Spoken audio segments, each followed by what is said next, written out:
بسم اللہ الرحمن الرحیم۔ وہ دیوانوار ہاتھ میں تلوار پکڑے شمع رسالت صلی اللہ علیہ وآلہ وسلم کے چاروں جانب مستانہ وار گھومتے ہوئے نظر آتی تھیں۔ مقصد صرف آقا کریم صلی اللہ علیہ وآلہ وسلم کی حفاظت کا فریضہ سر انجام دینا تھا۔ کہیں کوئی تیر یا کسی دشمن کا ناپاک وار آقا کریم صلی اللہ علیہ وآلہ وسلم کے پاس جانے کی جسارت نہ کر سکے۔ عشق رسول کی سرمستی میں چور وہ اتنی تیزی سے چاروں جانب سے ہونے والے حملے روکتی تھی کہ بعد میں رسول کریم فرمایا کرتے، میں احد میں اپنے دائیں اور بائیں نصیبہ کو لڑتے ہوئے دیکھتا تھا۔ ہوا کچھ یوں تھا کہ احد کے میدان میں جب جنگ کا پانسا پلٹا، ایک غلطی سے فتح شکست میں تبدیل ہونے لگی تو شکستہ دل مسلمانوں میں انتشار اور بد نظمی پھیل گئی تھی۔ زخموں سے چور قریش سے تعلق رکھنے والے کچھ صحابہ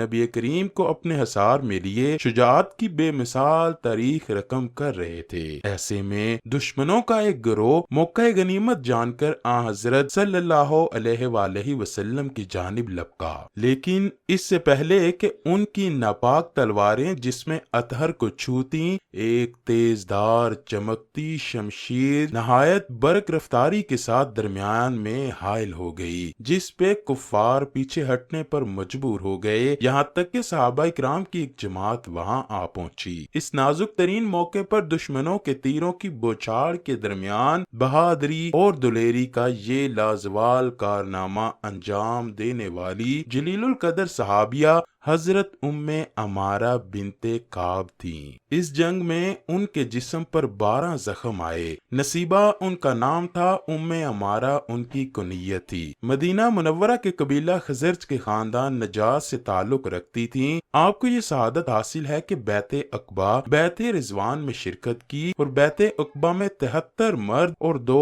عورتیں شامل تھیں۔ ان 2 عورتوں میں سے ایک ام عمارہ تھیں، جبکہ دوسری خاتون حضرت اسماء رضی اللہ تعالی عنہا بنت عمرو تھیں۔ آپ کا ایک اعزاز جنگ احد میں شرکت بھی ہے۔ احد کے اس واقعے کو نصیبہ بنت کعب یا ام عمارہ یوں بیان فرماتی ہیں، میں احد کے دن صبح ہی سے میدان جنگ میں دیگر صحابیات کے ساتھ مجاہدین کو پانی پلانے میں مصروف تھی۔ شروع میں سب کچھ ٹھیک ٹھاک تھا، لیکن جب جنگ کا پانسا پلٹا تو مجھے حضور اکرم کی فکر لاحق ہوئی۔ میں نے دیکھا کہ آپ مورچے کے باہر تنہا کھڑے ہیں۔ چنانچہ میں نے اپنی مشق پھینکی اور میان سے تلوار نکال کر حضور پاک صلی اللہ علیہ وآلہ وسلم کی جانب دوڑ پڑی۔ میری شمشیر آبدار اپنی وفاداری کا جوہر دکھانے کو بے قرار تھی۔ میں حضور کے چاروں جانب آگے پیچھے بڑھ بڑھ کر کفار پر حملہ کر کے انہیں حضور کے قریب آنے سے روکتی رہی، لیکن پھر اچانک عبداللہ بن کمیہ نے آپ صلی اللہ علیہ وآلہ وسلم پر وار کیا۔ میں نے لپک کر پیچھے سے اس پر وار کیا تو وہ واپس پلٹا اور مجھ پر حملہ کر دیا، جس سے میری گردن سے گوشت کا ایک ٹکڑا جدا ہو گیا۔ اس کے باوجود میں نے اس پر متعدد وار کیے، لیکن وہ زرہ پہنے ہوئے تھا۔ پھر میں نے اس کے گھوڑے کی ٹانگوں کو نشانہ بنایا اور وہ گھاٹی میں جا گرا۔ اسی اثنا میں حضرت صلی اللہ علیہ وآلہ وسلم کے پاس چند صحابہ پہنچ چکے تھے۔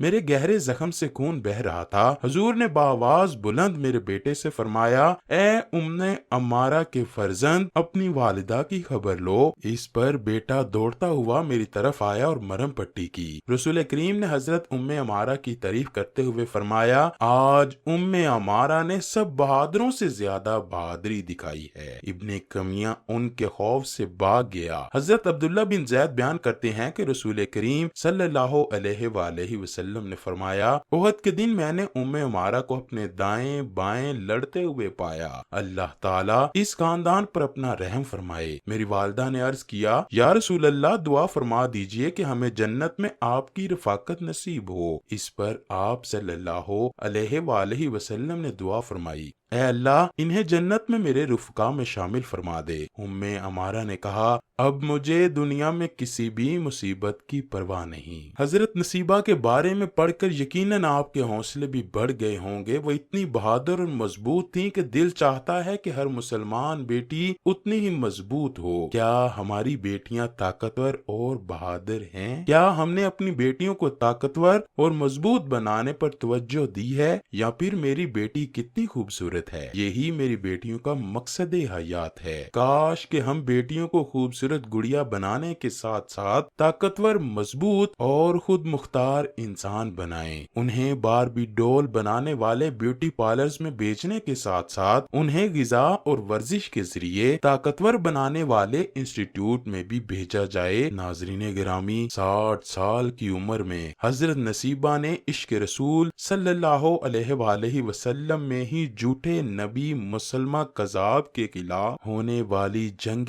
یمامہ میں حصہ لیا۔ اس بہادری سے جنگ کی کہ ان کے برچھی سے شدید زخمی ہونے کے باعث مسلمہ دور نہ بھاگ پایا اور وحشی کے ہاتھوں جہنم واصل ہوا۔ اس جنگ میں نصیبہ بنت کعب کے جسم مبارک پر 11 زخم آئے اور آپ نے اپنا ایک بازو کھو دیا اور شدید زخمی ہوئی۔